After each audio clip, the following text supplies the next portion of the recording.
আসসালামু আলাইকুম, welcome to Mukta kitchen house.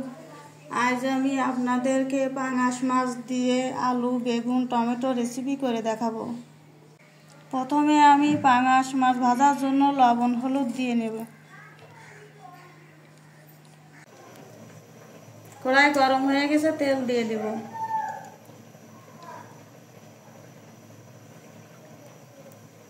মাছ লবণ হলুদ দিয়ে মেখে নিয়েছিলাম, ভেজে নিব। মাছ ভেজে নিয়েছি, তুলে নিব।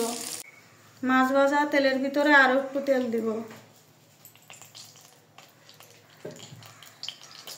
পেঁয়াজ কুচি, কাঁচা জাল পেঁয়াজ নেড়ে নিয়েছি, বাকি মশলা দিয়ে দিব। 1 চামচ রসুন বাটা, 1 চামচ জিরা বাটা, পরিমাণ মতো লবণ, পরিমাণ মতন হলুদ।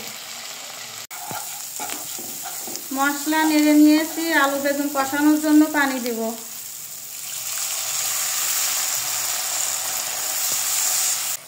মশলা পানিতে জাল উঠে গেছে, আলু বেগুন দিয়ে দিব। মশলার সাথে আলু বেগুন নাড়াচাড়া দিয়েছি।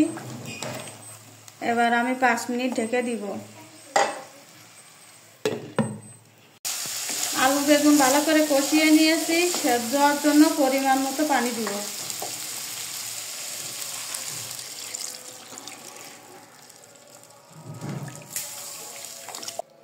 দশ মিনিট ঢেকে দেব।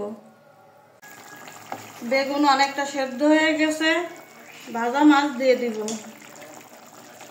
আমরা কখনো পাঙাশ মাছ খাই না, এক ভাবি মাছ দিয়েছে তার ঘেরের থেকে, যে খেয়ে দেখবেন অনেক মজা লাগবে।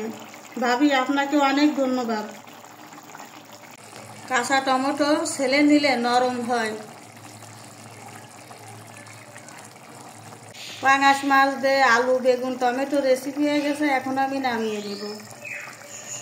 আমার ভিডিওটা ভালো লাগলে আমার চ্যানেলটিকে সাবস্ক্রাইব করে পাশে থাকবেন। সবাইকে ধন্যবাদ।